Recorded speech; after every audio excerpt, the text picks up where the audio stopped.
Namaste. Welcome back to Mindful Serenity Yoga, Waking Up in a Busy World, which is now combined together to be Waking Up with Mindful Serenity Yoga. This is my channel, fairly reluctantly publicly published channel, but they are just the same.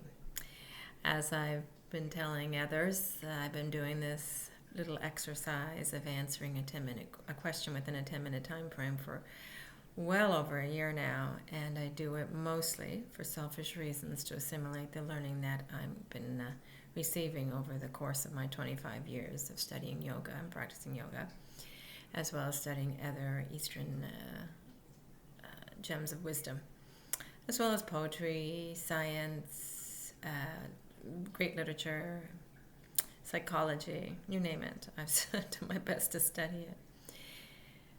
I have tried to get that information to become a part of who I am, so I start this little exercise. Now, in this exercise, it's going to be full of imperfections because it is my goal to give it to you as authentically as possible. I pull out a question from the jar, and I think I'm going to sneeze, so forgive me if I do, but sorry, God bless me. I pull out a question from the jar, and then I do my best to answer within 10 minutes. My household is full of interruptions. It's a busy household. People are coming and going. It's hard to find a quiet spot to do this, so I may be interrupted, but my goal is to continue till the 10 minutes are up, answering the questions, and without any editing, to put it out there for you to see what that answer was. I'm not asking anyone to, agree with my answers or to, recognize me as the answerer. I'm just doing this as part of my practice, like I said, and I'm trying to make this as egoless as possible. Does ego still come in from time to time? It certainly does, and I have to slap it on the wrists every now and again, and gently, because we do not want to trample down self with self. We want to raise self with self. But I will catch my ego and do my best to recenter back into the wiser part of who I am. That being said, let's go ahead and answer a question. My timer keeps going off on me, so I'm going to try to open that up again, and I will press the start button and reach down to pull out a question. There's many questions in here too. Now, I'm going to look at it quickly to make sure that I haven't answered this one before.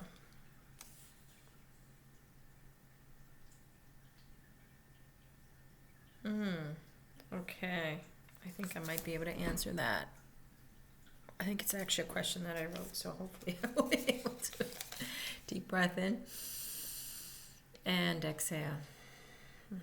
Just trying to recenter myself, so it's the wiser part of me, that the same wiser part that's in all of us, answers this question and not my egoic mind and all its need to rationalize and pretend that it knows more than it does.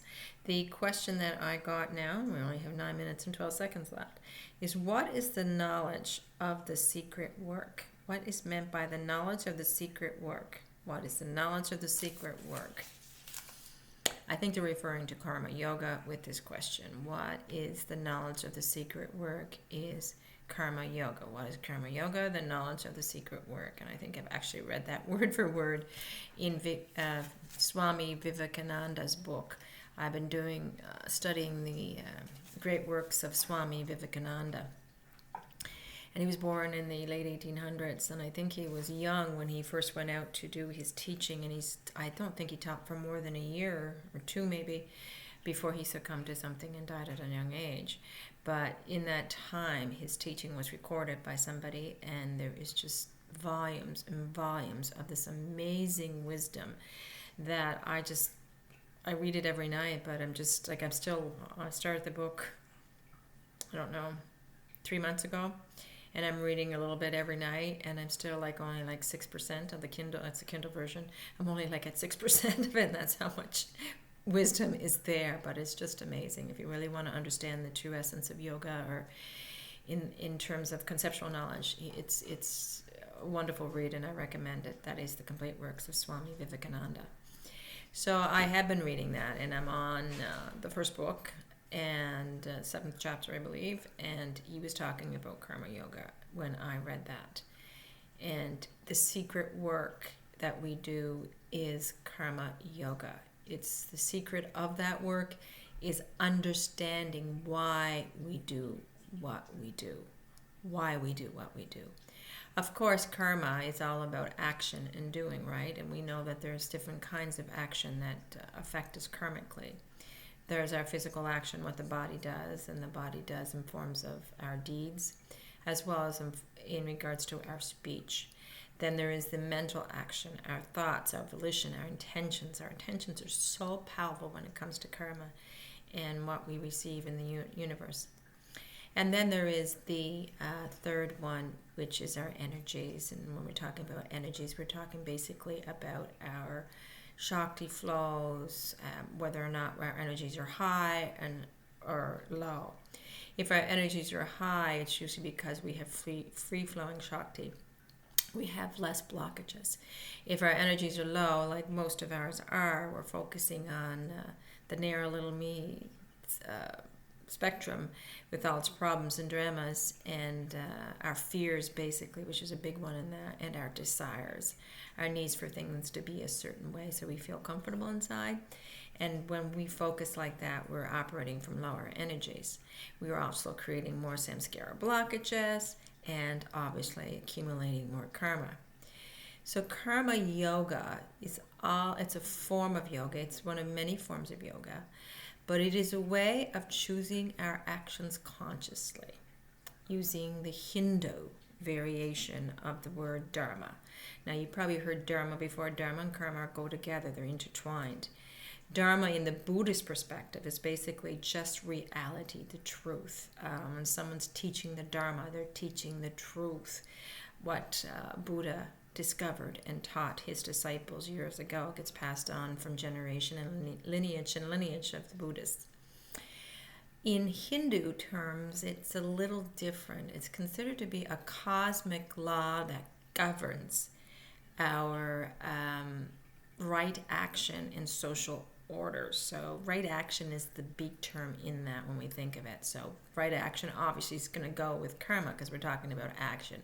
What accumulates negative karma is that which takes us off the path towards the Buddhist perspective of dharma, which is the truth. Realizing who we truly are at the deepest levels.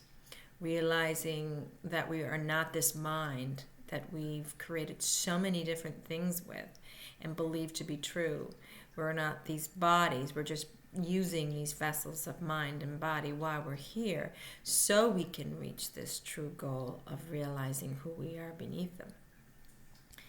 So dharma, both perspectives, the Buddhist and the yogic perspective, can be understood as a functionality or not a functionality, but as a motivation for karma yoga. Now, karma yoga is all about using what is. I think I heard the expression, if I'm not correct, because I just read this last night. ITI means this. And when that's often associated with karma yoga as opposed to neti, which means not this.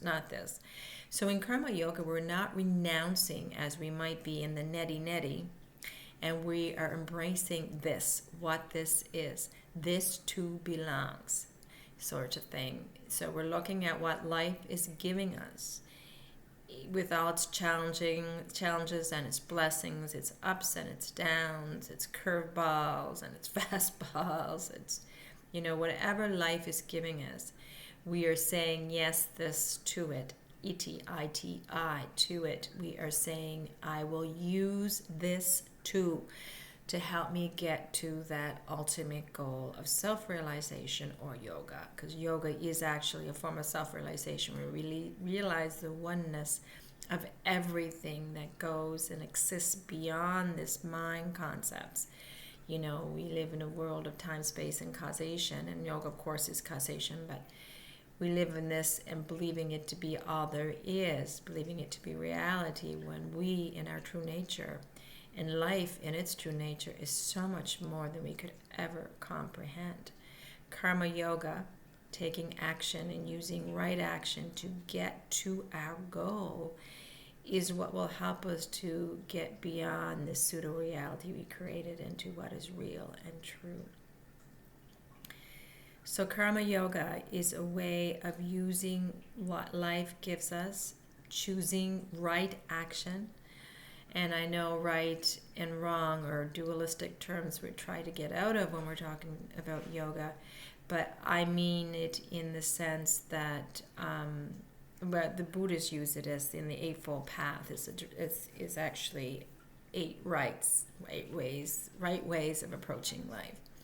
So we can think of it that term when I use the term right in right action, which is one of the first of the eightfold actions, is right action.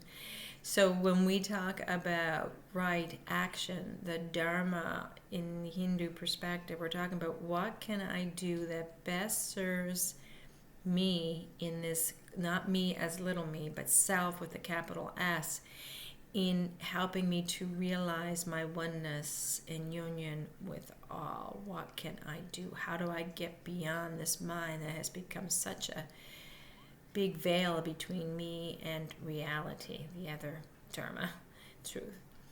How do I get beyond that? And we use karma yoga to serve the world rather than take from the world.